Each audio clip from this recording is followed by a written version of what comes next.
Obrigada, Dr. Robson, pela apresentação. Eu tenho estado com vocês, né, em todos os momentos nestes seminários, e hoje é a minha vez de compartilhar com vocês esse tema: liderança, missão, saúde, nos tempos em que nós vivemos, são um desafio, né? Vamos refletir um pouquinho, e anote aí suas perguntas para o momento adequado a gente conversar. Essa semana, vocês acho que perceberam que a gente comemorou o Dia Mundial da Saúde. Foi dia 7 de abril, nós comemoramos o Dia Mundial da Saúde.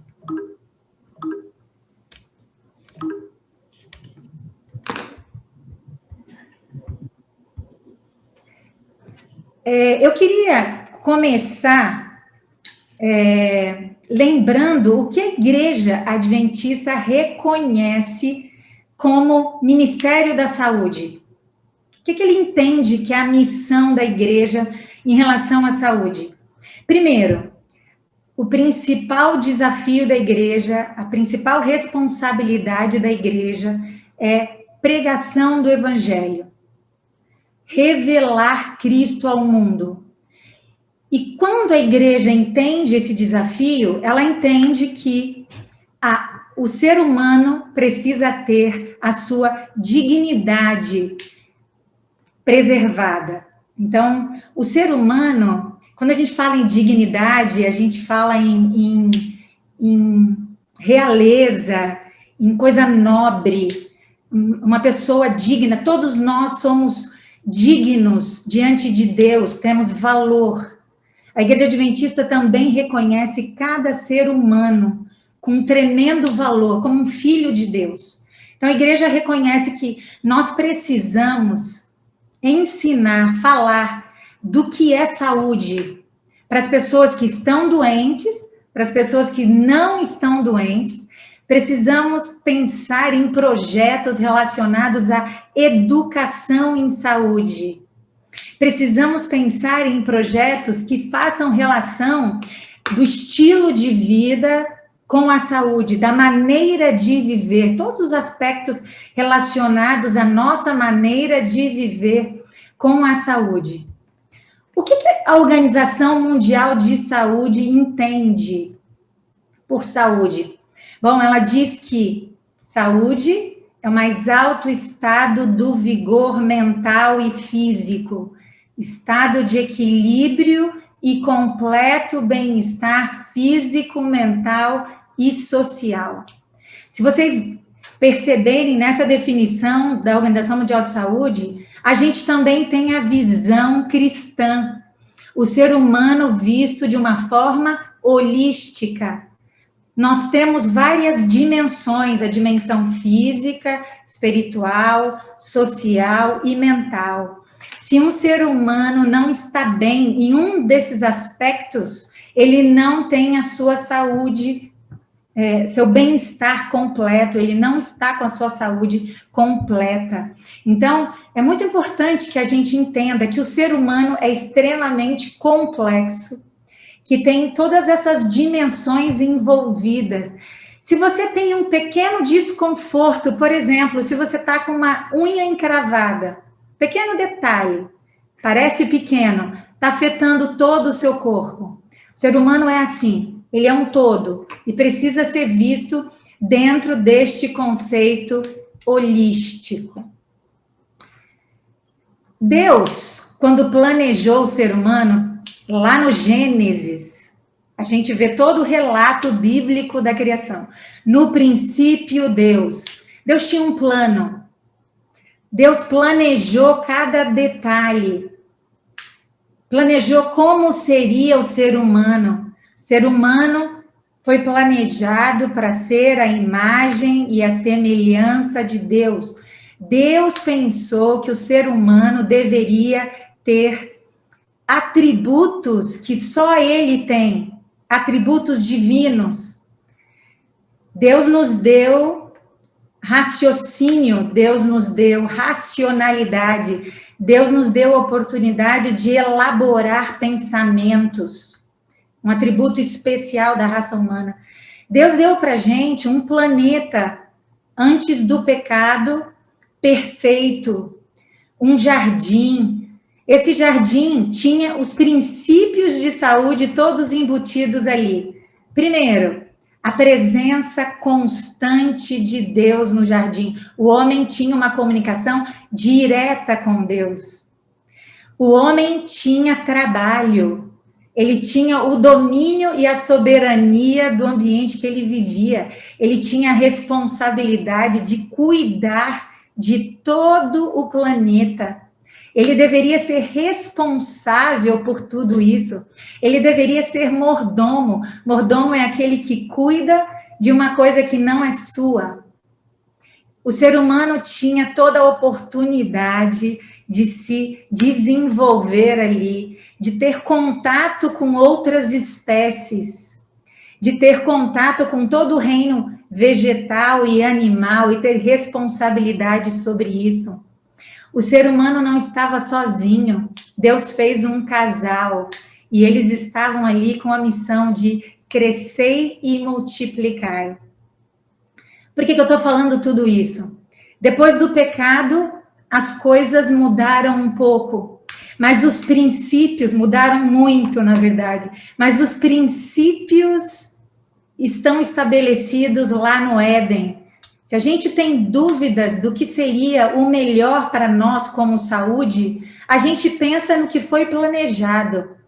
Deus fez um planeta adequado à vida, as condições da atmosfera perfeitas, o nível de oxigênio que tem na atmosfera, de nitrogênio, a imensa quantidade de água que a gente tem na atmosfera, para que os nossos pulmões respirassem água. A água não entra só pela alimentação, a água também tem entrada no nosso corpo pela respiração. A quantidade de luz, a beleza, a harmonia das cores, tudo isso faz parte do bem-estar do ser humano. Nós gostamos de coisas belas, nós gostamos de coisas harmônicas, nós gostamos desse conjunto. Se a gente olhar para a natureza, a gente vai ver que as cores mais fortes, elas não estão em predomínio. Elas são detalhes na flor. O céu, às vezes, ele tem um tom mais forte, mas, no geral, ele tem um tom que nos traz mais tranquilidade. O verde. Se a gente parar para pensar nos detalhes do planeta, é impressionante. Eu sou imunologista. E quando eu estou lá no laboratório, estudando o mundo micro, que são as células microscópicas, dependemos de uma série de aparelhos hoje desenvolvidos pela ciência para poder entender melhor essa célula. Eu fico maravilhada, essa é a palavra, com a imensa complexidade de uma célula. O ser humano é composto por trilhões de células, quase meio quatrilhão. Será que a gente já parou para pensar que cada unidade dessa, chamada unidade fundamental da vida, ela está trabalhando, cada uma do seu jeito, para nós estarmos vivos? O coração tem uma série de células, cada uma fazendo a sua função para o coração funcionar. E junto com o coração, a gente tem um sistema de vasos, artérias, veias, todas trabalhando para o sistema circulatório funcionar. Junto com o sistema circulatório, a gente tem um sistema respiratório, o pulmão, que precisa trabalhar em plena harmonia com o coração. O cérebro, fazendo o comando todo do nosso corpo. Quando a gente pensa na complexidade de uma única célula, a gente se pergunta, que Deus é esse? Tem um cientista famoso, o Dr. Francis Collins, que foi o diretor do projeto Genoma. Ele foi o responsável por identificar todo o código genético humano. Então, houve uma cooperação de laboratórios do mundo inteiro, ele coordenou esse projeto. E quando ele terminou o projeto, ele que anteriormente era um ateu, ele chegou à conclusão deve ter alguma coisa muito inteligente por trás de tudo isso. Não é possível que isso seja fruto de um mero acaso.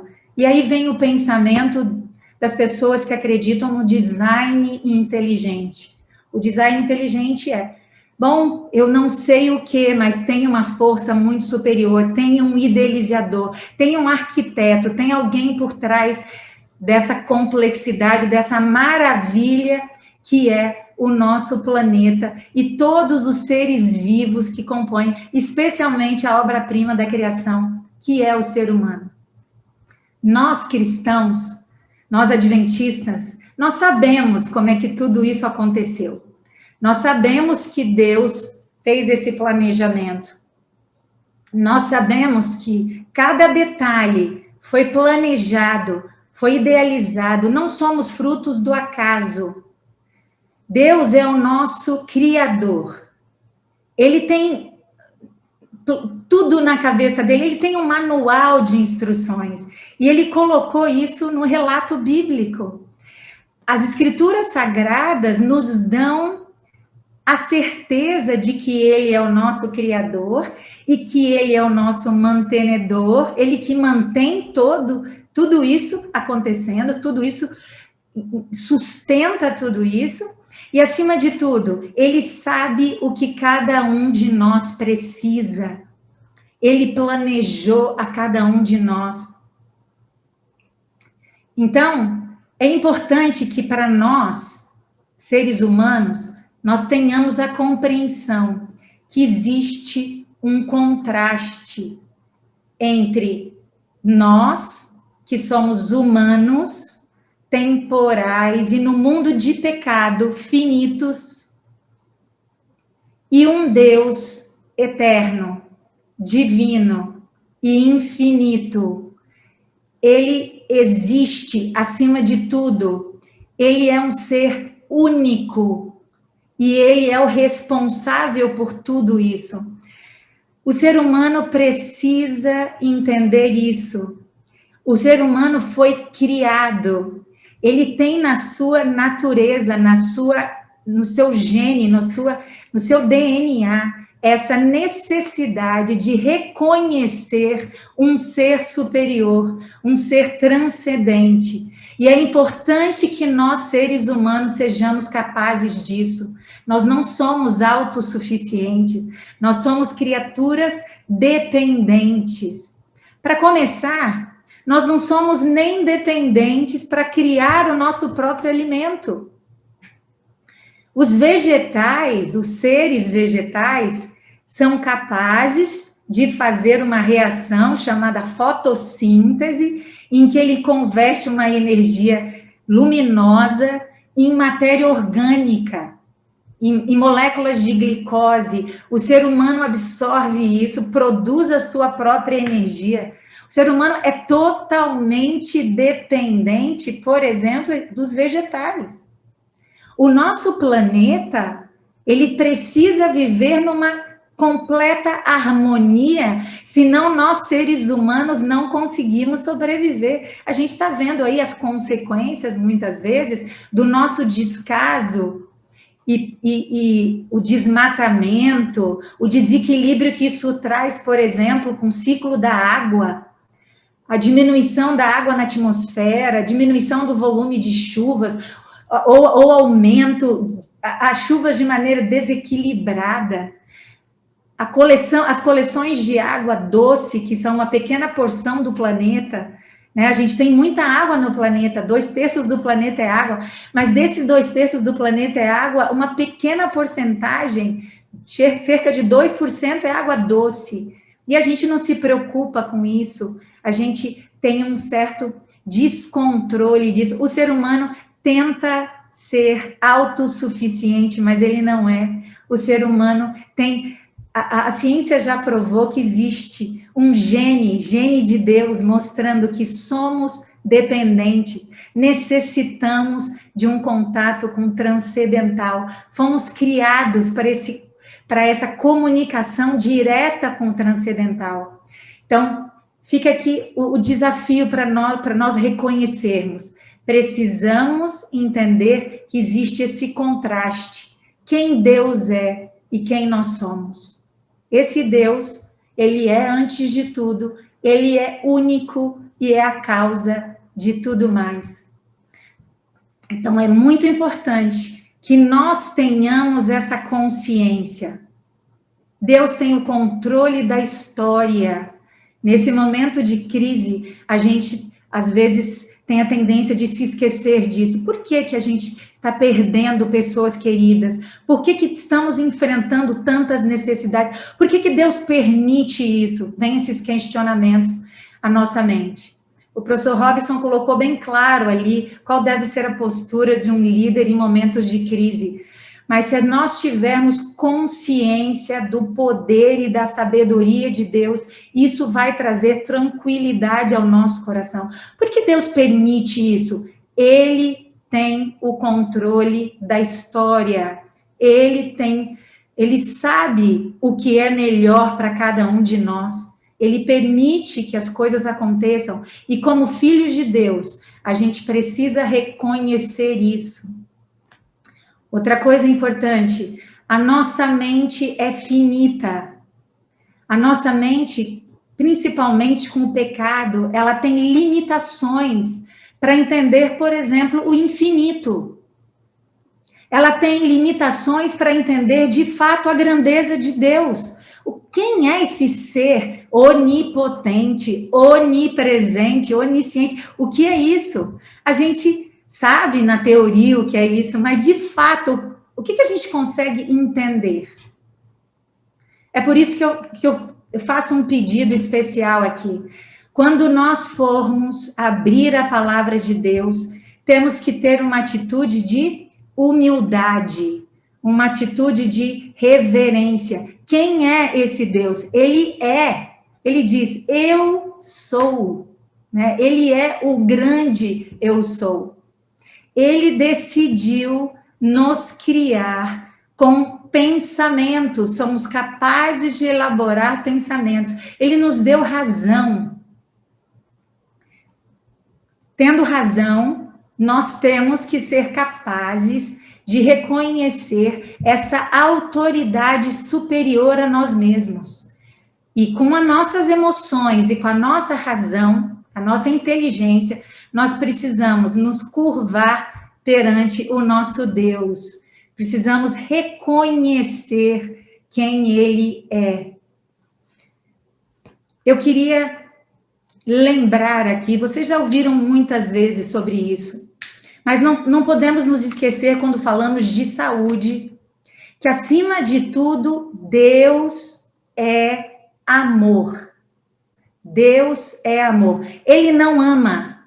Ele não ama. É muito diferente uma pessoa amar e uma pessoa ser o amor. No seu ato de amor, ao nos criar, ele planejou que o ser humano tivesse escolhas, capacidade de fazer escolhas, que nós fôssemos livres para escolher, para decidir. Lá no Éden, quando Adão e Eva foram colocados no jardim do Éden, nós vimos que a árvore do conhecimento do bem e do mal foi colocada lá e houve um comando. Deus disse a eles que eles não deveriam comer do fruto da árvore do conhecimento do bem e do mal. Quando Deus coloca uma norma ou uma lei, Ele coloca essa norma ou essa lei porque Ele nos ama. É muito difícil para nós, às vezes, seres humanos, lidarmos com isso. Por que será que a gente tem regra de trânsito? Por que a gente tem regras na nossa saúde? Por que existem as leis naturais ou as leis da saúde? Porque existe a lei moral, existem as leis morais, o decálogo, os 10 mandamentos, existem as leis da saúde. Essas leis foram dadas pelo nosso Criador, esse ser soberano, esse ser supremo, onisciente, onipresente. Ele colocou essas leis porque Ele nos ama. Será que a gente precisa de mais demonstração do amor de Deus para poder reconhecer essas leis como um cuidado, como uma proteção para nós? É uma proteção. Quando Deus diz para nós que nós precisamos cuidar do nosso corpo, como se o nosso corpo fosse templo do Espírito Santo, o que Deus está querendo dizer com isso? Por que o corpo deve ser o templo do Espírito Santo? Ele deve ser templo do Espírito Santo, porque se meu corpo não tiver em condições fisiológicas adequadas, nós não vamos ter a perfeita compreensão das coisas espirituais. Nós não vamos estar plenamente capazes de entender a vontade de Deus para a nossa vida. O Espírito Santo não consegue agir na nossa mente. A mente é o comando de tudo. O cérebro está aqui na nossa caixa craniana, é o responsável pelo controle de todo o corpo, das nossas emoções, o controle da nossa vontade. O nosso corpo precisa estar em condições plenas para que nós possamos ter plena convicção da vontade de Deus para a nossa vida. Quando Deus quer falar conosco e nós temos uma mente clara, nós conseguimos perceber, ter essa percepção espiritual. O Espírito de Profecia fala que com uma mente embotada, uma mente nublada, uma mente em que a gente tem às vezes uma fraca visão da vontade de Deus, como é que eu posso entender o que Deus quer para mim, se a minha mente não é clara, se eu não consigo ter a presença de Deus na minha vida, se eu não consigo reconhecer o transcendental, não consigo, no momento de oração, ter essa comunhão, essa comunicação com Deus. Deus é amor.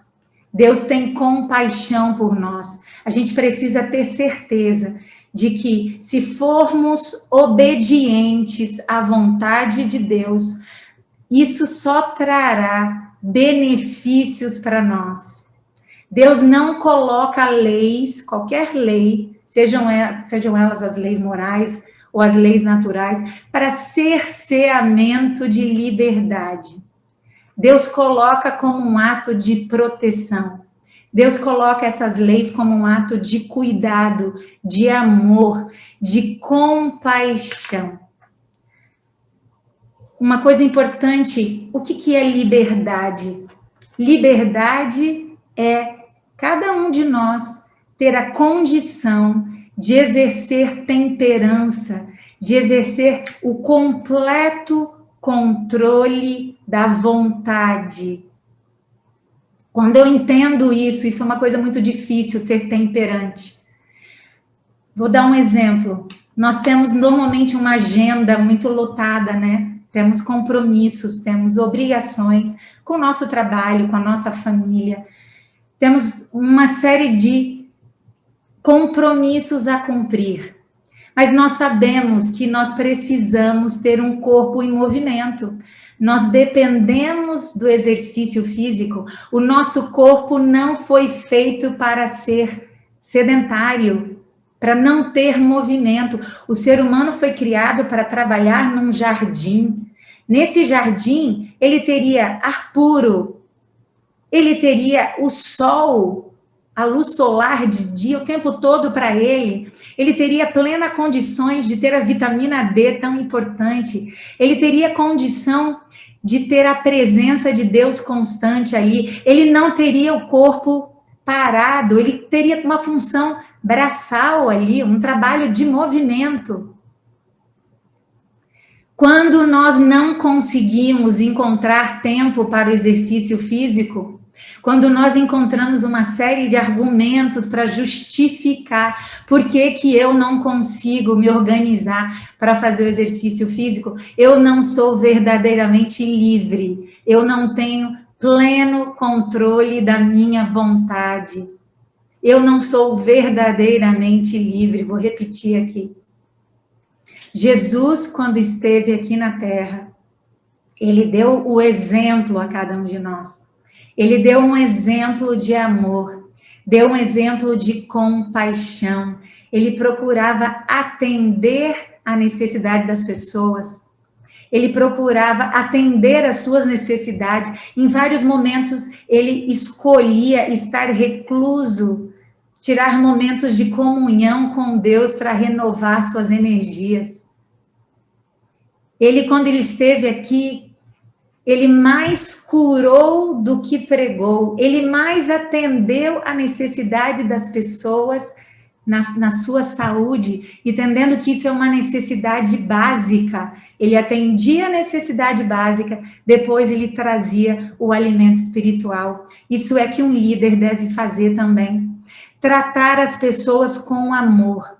Quando a gente conversa sobre saúde, a gente conversa porque a gente ama as pessoas. A gente conversa de uma forma de compaixão, de empatia. Em alguns momentos, nós temos consciência disso. A liderança da Igreja Adventista, às vezes, não lidou da melhor forma com a temática da saúde. Ellen White, em seus escritos, ela relata alguns casos de extremos. Os extremos não são benefício, não trazem benefício. Nós não temos vantagens quando partimos para extremos. Precisamos ser equilibrados, precisamos ser temperantes naquilo que acreditamos em relação à saúde. E sempre o tom da nossa conversa, da nossa aproximação é o amor. Com amor e compaixão, nós não vamos errar no nosso diálogo em relação às necessidades de cada um. Às vezes, a necessidade de uma pessoa é simplesmente ouvir. Precisamos ouvir o que ela tem a dizer. Às vezes, a necessidade de uma pessoa é o alimento. Às vezes, a necessidade de uma pessoa é um tratamento. Ela precisa ser tratada. Às vezes, ela precisa ser abraçada, acolhida, orientada. Ela precisa entender a educação em saúde. Ela precisa entender como é que o corpo dela funciona. Ela precisa entender o que ela pode fazer para que o corpo dela seja templo do Espírito Santo, para que a saúde dela seja preservada.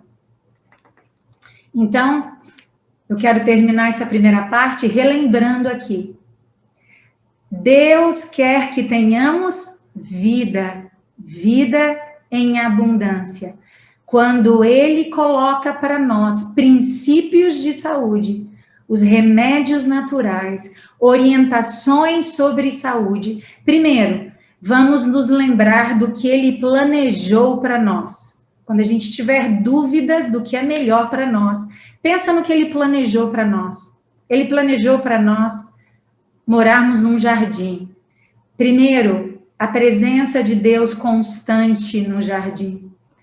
Um ambiente harmônico, um ambiente organizado, um ambiente limpo, um ambiente bonito, um ambiente com ar puro, um ambiente com sol, um ambiente onde o trabalho era um trabalho em que o corpo se movimentava e que o cérebro era desenvolvido.